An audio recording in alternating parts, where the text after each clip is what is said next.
তুমি আসবে বলে। ও যার জীবনে যাবে তারই জীবন সংশয় করবে। আপনি কি বলছেন গুরুদেব? তাহলে আমার ছেলের কি হবে? আজকে একটা ছোটখাটো বিপদের উপর দিয়ে গেছে, এরপরে আরো একটা বড় ফাঁড়া আছে রাহুলের জীবনে। এতে ওর প্রাণ সংশয় হতে পারে।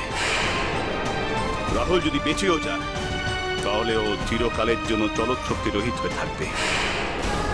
ওর ব্যবসা বাণিজ্য সব শেষ হয়ে যাবে, আর এই সব কিছু হবে ওই মেয়েটার জন্য।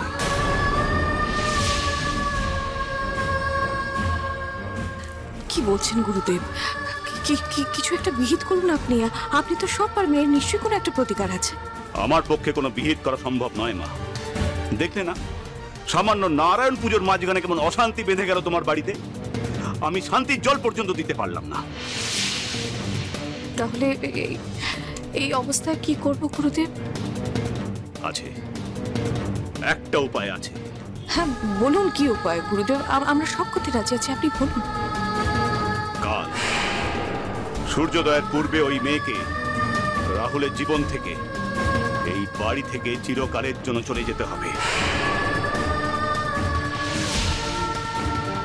ওর ছায়াও যেন রাহুলের জীবনে কখনো না পড়ে, তবেই রাহুলকে বাঁচানো সম্ভব,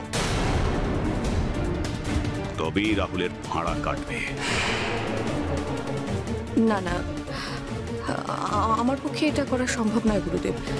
আমি কি করে নন্দিনীকে বাড়ি ছেড়ে চলে যেতে বলবো? ও আমার পুত্রবধূ, রাহুলের স্ত্রী। আমি পারবো না।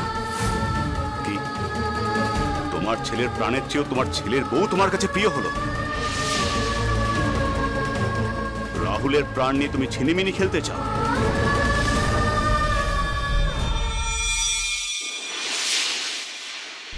না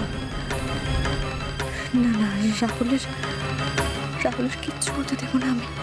কোনো ক্ষতি হতে দেবো না, কোনো ক্ষতি হবে না, কিচ্ছু হবে না।